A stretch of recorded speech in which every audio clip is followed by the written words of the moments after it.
Shalom, selamat pagi. Bertemu kembali kita pagi hari ini mengucap syukur kepada Tuhan oleh karena kasih setianya Tuhan nyatakan dalam hidup kita. Sebelum kita bersama-sama masuk dalam pembelajaran kita akan memuji Tuhan, menyembah Tuhan, dan juga mendengarkan firman Tuhan. Mari pagi hari ini saya mengajak siswa-siswi sekalian, dan juga mungkin ada orang tua siswa-siswi yang mengikuti devotion ini. Mari bersama-sama datang menghadap Tuhan, membawa persembahan kita di hadapannya. Biar yang harum dari hidup kita menyenangkan hatinya. Bukan hanya nyanyian kita tentunya, tapi kehidupan kita biar setiap hari mengharumkan tahtanya Tuhan. Bapa, di dalam nama Yesus Kristus, kami bersyukur bagi hari ini Tuhan, untuk kasih setiamu, kebaikanmu atas hidup kami. Kami mau menyembahmu, kami mau menyeninggikan namamu ya Tuhan.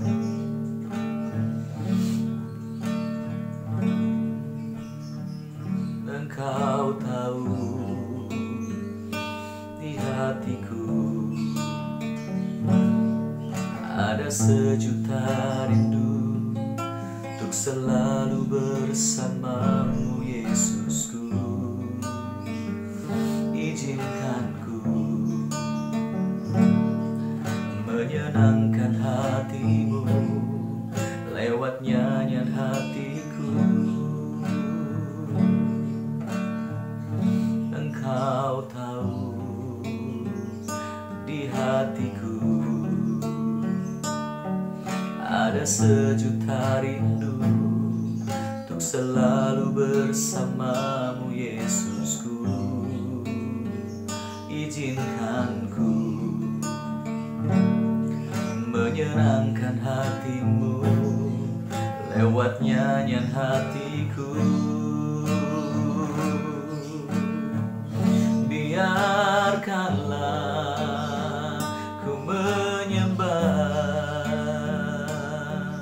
walau tak dengan puisi yang indah. Biarkanlah ku menyembah, memberikan hati ini ku berserah dengan penuh kasih sayang. Biarkan Tuhan aku menyembah.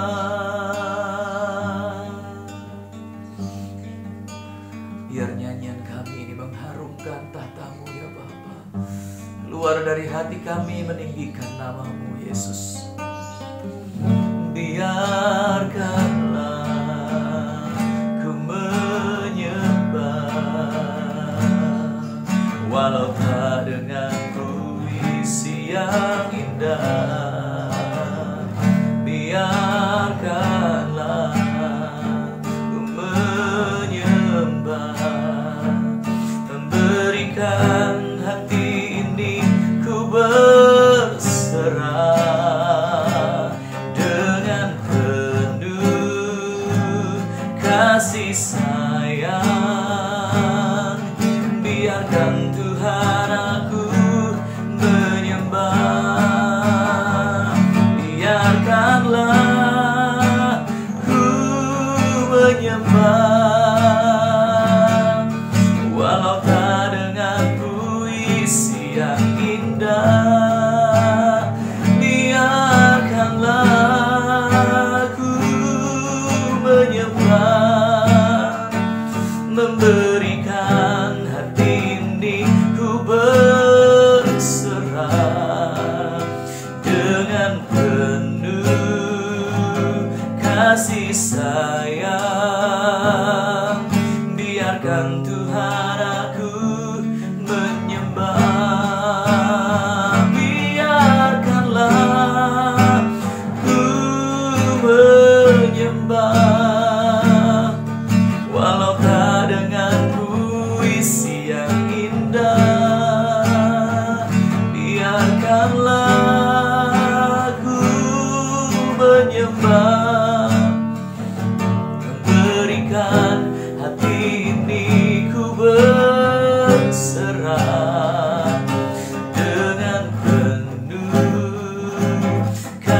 kasih sayang.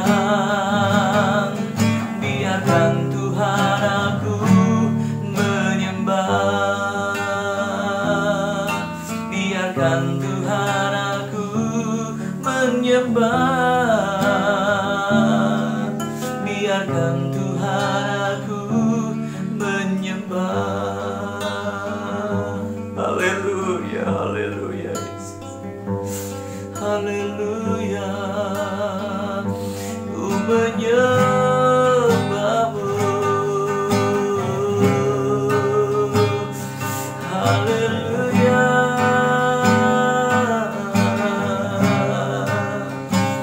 Ku menyembahmu.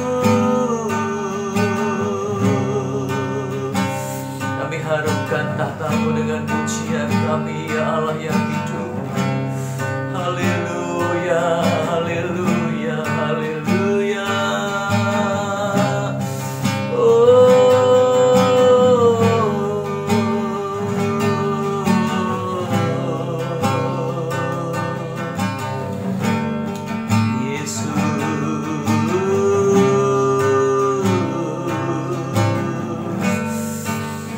Haleluya. Biarkanlah ku menyembah,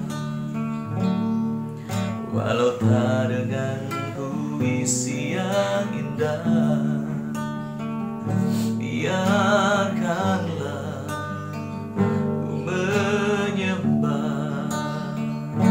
memberikan hati ini ku berserah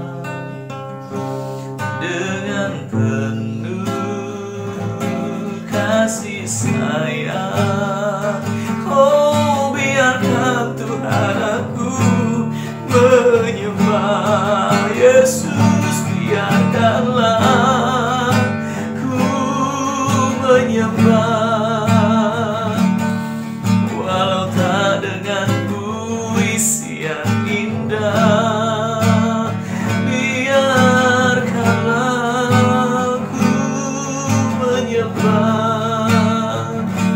memberikan hati ini ku berserah dengan penuh kasih sayang.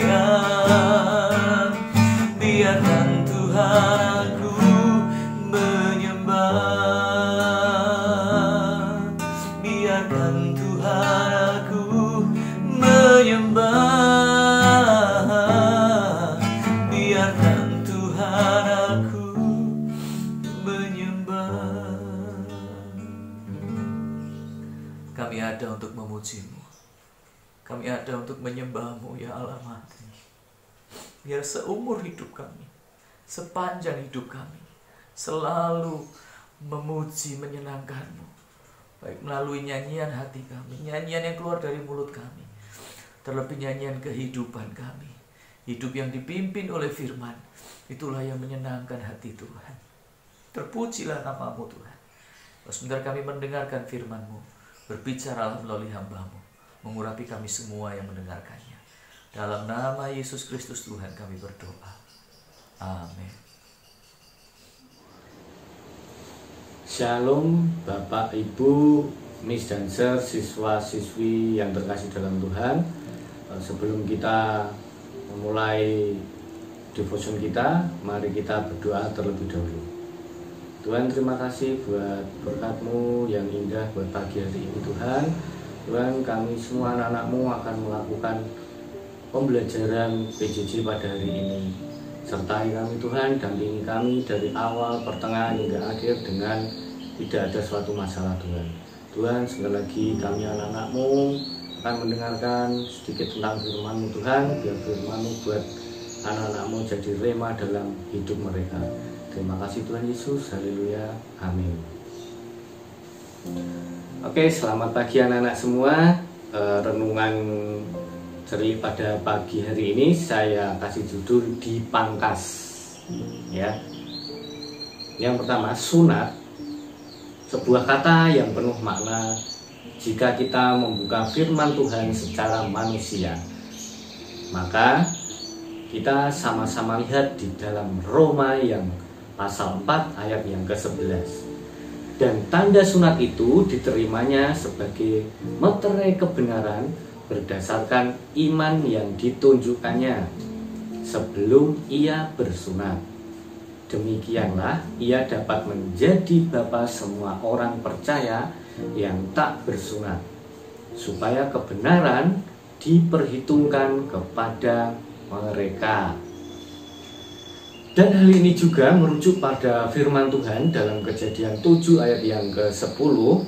Inilah perjanjianku yang harus kamu pegang, perjanjian antara aku dan kamu serta keturunanmu, yaitu setiap laki-laki di antara kamu harus disunat. Maka kita berbicara bukan saja memotong bagian intim secara manusia saja, melainkan kita juga memotong hati kita. Seperti itu anak-anak, di dalam Yeremia 4 ayat 4, sunatlah dirimu bagi Tuhan dan jauhkanlah kulit katan hatimu, hai orang Yehuda dan penduduk Yerusalem, supaya jangan murkaku mengamuk seperti api dan menyala-nyala dengan tidak ada memadamkan, oleh karena perbuatan-perbuatanmu yang jahat. Saudara-saudara sekalian dan anak-anakku sekalian, sebagai umat pilihan Tuhan, maka sudah seharusnya kita kembali lagi mengingat bahwa kita adalah ciptaannya.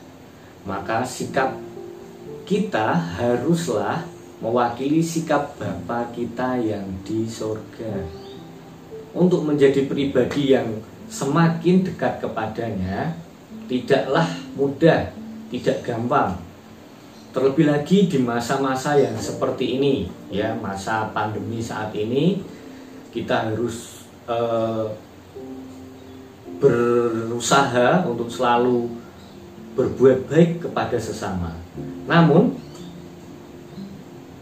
kata sunat hati menjadi satu-satunya kunci untuk kita dapat mengendalikan diri kita dari keinginan duniawi, dari rasa ketidakadilan, emosi, kemarahan yang tidak terkontrol, bahkan mungkin menyalahkan kondisi dan orang lain di sekitar kita. Ya, saat-saat ini situasi seperti ini memungkinkan kita untuk melakukan atau merasakan hal-hal yang seperti ini tadi. Ya, sekarang sunat hati menolong kita dalam melalui hari-hari yang penuh tantangan ini, membuat kita mau tidak mau harus berjuang dengan sungguh-sungguh untuk terus bisa hidup sehat dan menghasilkan uang untuk melanjutkan kehidupan. Tetapi melalui sunat hati ini kita menjadi pribadi yang lebih tenang, tidak tergesa-gesa atau istilah Jawanya gerusa-gerusu, ya, dalam mengambil keputusan dalam kehidupan kita pribadi masing-masing. Ya, jadi kita tidak dengan gerusa-gerusu, tergesa-gesa untuk mengambil keputusan apa yang akan kita ambil dalam kehidupan kita. Di sini sunat hati bukan saja melengkapi sunat secara manusia saja, menjadi tanda meterai kita kepada Tuhan, tetapi sunat hati membimbing kita untuk terus hidup bersandar arahan Tuhan secara pribadi, menjadi baik, tidak suka akan perbuatan buruk, ya, dan tanda bahwa hati kita sudah melekat kepadanya. Sunat hati bukan berbicara seberapa mewah perayaanmu, ya, mungkin kalau di kota-kota atau di desa ada anak bersunat itu diadakan pesta yang besar-besaran, ya, mungkin kalau di desa itu sampai ada pentas seni wayang kulit 3 hari 3 malam, ya, itu sangat mewah sekali, ya. seperti sunat jasmani, ya. Jadi perayaan yang sangat mewah. Tetapi sunat hati berbicara tentang seberapa banyak kasihmu yang telah disalurkan kepada orang-orang di sekitarmu. Jadi kita setelah membagi kasih kita yang ada dalam diri kita ini ke sekitar kita, ya, ke lingkungan kita, supaya kita berdampak buat sesama kita, lingkungan kita, teman kita, saudara kita, dan lain sebagainya, ya, orang-orang di sekitar kita. Oleh karena itu, anak-anak, saudara-saudara sekalian, kita memiliki pilihan yang tepat di dalam Tuhan untuk menjaga diri secara manusia dan hati, untuk terus bersama dengan kasih-Nya, untuk terus memancarkan kebaikan, ya, untuk memancarkan kebaikan tanpa, ya, memandang sekitar kita apakah itu baik dengan kita atau tidak. Yang penting kita memancarkan kebaikan untuk kita, untuk sesama kita manusia, ya. Memancarkan kebaikan tanpa rasa tidak perlu sebenarnya ada dalam benak kita sebagai pribadi yang telah merdeka, ya. Jadi kita tidak pandang bulu dalam memancarkan kasih, memancarkan kebaikan kita untuk semua orang, ya. Dan semuanya itu dimulai dari siapa? Dimulai dari diri kita sendiri atau diri kita secara pribadi. Dan akhir kata, stop wishing, start doing. Terima kasih, Tuhan Yesus memberkati. Amin.